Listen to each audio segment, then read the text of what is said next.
Hey guys, Honda பார்த்தீங்க அப்படின்னா இந்த 2025ல் CB125 அப்படிங்கிற நியூ மாடல் 125 சிசியை இந்தியாவில் லான்ச் பண்ண போகிறதா அனௌன்ஸ் பண்ணியிருக்காங்க. இந்த CB125 பொறுத்த வரைக்கும் 1,20,000 எக்ஸ்ஷோரூம் ப்ரைஸில் லான்ச் பண்ண போகிறாங்க.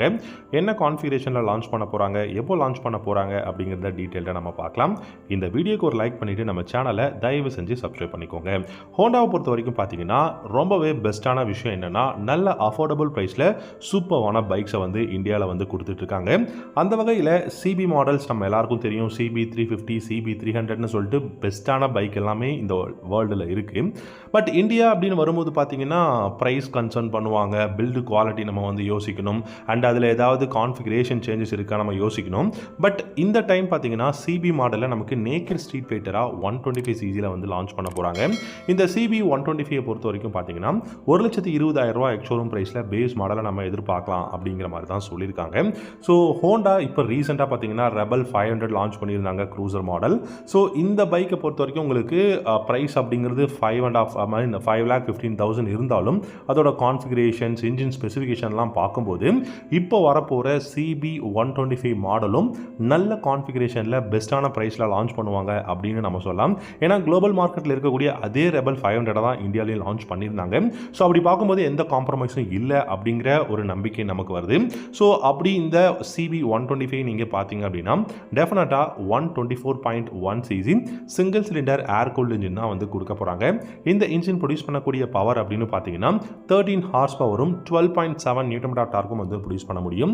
5 ஸ்பீட் கியர் பாக்ஸ் தான் இந்த CB125ல கொடுக்க போகிறாங்க.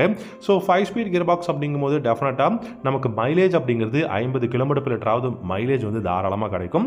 இது ஒரு அஃபோர்டபுள் ப்ரைஸான ஒரு பைக், அதே மாதிரி ஒரு மைலேஜ் ஓரியன்டான பைக் அப்படிங்கிறதுனால நம்ம பர்ஃபார்மன்ஸ் வந்து நம்ம பெருசாக எதிர்பார்க்க முடியாது.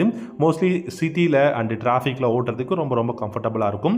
மேபி ஒரு ஃபேமிலி இருக்குது அப்படின்னா அவங்களுக்கு ஒரு பெஸ்ட்டான பைக்காக இந்த பைக் வந்து இருக்கும். அண்ட் சிபி மாடல்லே பார்த்தீங்கன்னா உங்களுக்கு பெஸ்ட்டான விஷயம் அதோட இன்ஜின் அப்படின்னு சொல்லலாம். அண்ட் தென் அந்த பைக்கோட டிசைன், கம்ஃபர்டபுள் அப்படின்னு சொல்லிட்டு நிறைய விஷயங்களை சொல்லலாம். இந்த CB125 பொறுத்த வரைக்கும் பார்த்தீங்கன்னா சஸ்பென்ஷன் செட்டப் அப்படின்னு பார்க்கும்போது ஃப்ரண்ட்டில் உங்களுக்கு 33 mm டெலஸ்கோபிக் ஃபோக்ஸ் வந்து கொடுக்க போகிறாங்க. ரியரில் பார்த்தீங்கன்னா ட்வின் ஷாக் அப்சர்வர் இருக்கும் அப்படிங்கிற மாதிரி சொல்லியிருக்காங்க. அண்ட் பிரேக்ஸ் அப்படின்னு பார்க்கும்போது front and rear drum brake இருக்கக்கூடிய பேஸ் வேரியன்ட் நமக்கு 1,20,000க்கும் அண்ட் இதே உங்களுக்கு சிங்கிள் டிஸ்க் அண்ட் ரியரில் ட்ரம் பிரேக் இருக்கக்கூடிய வேரியண்ட் பார்த்தீங்கன்னா மேபி இன்னும் ப்ரைஸ், அதாவது காஸ்ட் அதிகமாகவும் இருக்கும் அப்படிங்கிற மாதிரி தான் சொல்லியிருக்காங்க.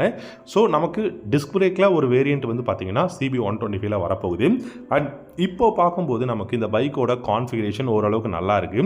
அண்ட் சஸ்பென்ஷன் செட்டப், பிரேக்கிங் எல்லாம் நல்லா இருக்குது. பட் இப்போ கிளஸ்டர் அப்படின்னு நம்ம பார்க்கலாம். கிளஸ்டரில் உங்களுக்கு டிஜிட்டல் இன்ஸ்ட்ருமெண்ட் கிளஸ்டர் தான் கொடுக்க போகிறாங்க. பெரிய அளவுக்கு நம்ம லேட்டஸ்ட் டெக்னாலஜி இந்த கிளஸ்டரில் எதிர்பார்க்க முடியாது. அண்ட் இந்த கிளஸ்டர் ஓரளவுக்கு ஸ்பீடோமீட்டர், ஓடோமீட்டர், ட்ரிப் மீட்டர் இதெல்லாம் இருந்தால் ஓரளவுக்கு நல்ல மீட்டர் தான். அண்ட் அதுக்கப்புறம் பார்த்தீங்கன்னா இந்த பைக்கோட சீட்டை பொறுத்த வரைக்கும் சிங்கிள் சீட் அந்த மாதிரியான ஒரு டிசைனில் தான் வரப்போகுது. ஸோ சிங்கிள் பீஸ் சீட் அப்படின்னாலுமே ரைடர், பில்லியன் நம்ம ஒரு 2-3 பேர் நல்லா தாராளமாக இந்த பைக்கில் வந்து ரைட் பண்ண முடியும்.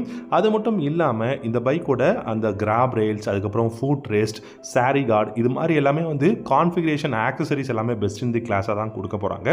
லைட்டிங் செக்ஷன் அப்படின்னு பார்த்தீங்கன்னா LED ஹெட்லைட் வந்துடும், LED டெயில் லைட், இண்டிகேட்டர் உங்களுக்கு மேபி ஹாலோஜனில் கொடுக்கறதுக்கான பாசிபிலிட்டிஸும் இருக்குங்க. அதே மாதிரி உங்களுக்கு ரைடிங் எர்கனாமிக்ஸ் அப்படின்னு பார்த்தீங்கன்னாலும் அப்ரைட்டான ஹேண்டில் பார்ஸ் தான் வந்து கொடுக்க போகிறாங்க. ரொம்பவே வந்து ஸ்டிஃபான அந்த ஒரு ஸ்டாண்ட்ஸ் தான் உங்களுக்கு வந்து இருக்கும். கண்டிப்பாக உங்களுக்கு சிட்டியில் ஓட்டுறதுக்கு எந்த விதமான அந்த ஒரு பிரச்சனையும் இருக்காது ரைடிங் எர்கனாமிக்ஸை பொறுத்த வரைக்கும். அண்ட் பில்லியனுக்கு சூப்பரான கிராப் ரெயில்ஸ், LED ஹெட்லைட், நம்ம ஒரு பெஸ்ட்டான விஷயம் இன்ஜின் அந்த ஒரு பர்ஃபார்மன்ஸ் அப்படிங்கிறது பெஸ்ட்டாக இருக்கும். இதில் யூஸ் பண்ணிருக்கக்கூடிய ஸ்விட்சஸ் எல்லாமே பார்த்தீங்கன்னா நீங்கள் ஹோண்டாவோட ஹார்னெட்டில், அதுக்கப்புறம் பார்த்தீங்கன்னா SP125ல இந்த மாதிரி, அப்புறம் இந்த லிவோ இந்த மாதிரியான பைக்ஸில் யூஸ் பண்ண அதே மாதிரியான சுவிட்சஸ் தான் யூஸ் பண்ண போகிறாங்க. இதில் உங்களுக்கு ஸ்போக் வீல்ஸா, அலாய் வீல்ஸா அப்படின்னு சொல்லிட்டு நிறைய பேர் எதிர்பார்ப்பாங்க. இதில் அலாய் வீல்ஸ் தான் வந்து கொண்டு வர போகிறாங்க. இந்த பைக்கை பொறுத்த வரைக்கும் பார்த்தீங்கன்னா மோஸ்ட்லி இந்தியாவில் லான்ச் பண்ணுறதுக்கான காரணம், CB125 லான்ச் பண்ணுறதுக்கான காரணம் பார்க்கும்போது அஃபோர்டபுள் ப்ரைஸில் நல்ல மைலேஜில் ஒரு நியூ மாடல் பைக் வேணும் அப்படிங்கிறதுக்காக தான் ஹோண்டா அப்கமிங் இந்த பைக்கை வந்து இந்தியாவில் லான்ச் பண்ண போகிறாங்க. எனக்கு தெரிஞ்ச ஒரு பெஸ்ட்டான பைக்காக இருக்கும். And build quality, engine performance, ergonomics, இதோட மைலேஜ், அஃபோர்டபிலிட்டி இது எல்லாத்தையும் வச்சு பார்க்கும்போது டெஃபினட்டாக இந்த பைக் பார்த்தீங்க அப்படின்னா இப்போ இருக்கக்கூடிய SP125 இருக்கட்டும், இல்லாட்டி வந்து நீங்கள் TVSோட ரைடர் 125க்கு ரொம்ப பெரிய காம்படிட்டராக பெட்டராக இருக்குன்னு தான் நான் நினைக்கிறேன். ஸோ இந்த பைக்கை பற்றி வேறு ஏதாவது உங்களுக்கு தெரிஞ்சுக்கணும் அப்படின்னு யோசிச்சிங்க அப்படின்னா இந்த வீடியோவோட கமெண்ட் செக்ஷனில் கமெண்ட் பண்ணுங்கள். இந்த மாதிரி வீடியோஸ் நிறைய நீங்கள் பார்க்கணும் அப்படின்னா நம்ம சேனலை சப்ஸ்கிரைப் பண்ணிக்கோங்க. தேங்க்யூ ஸோ மச் ஃபார் வாட்சிங். அடுத்த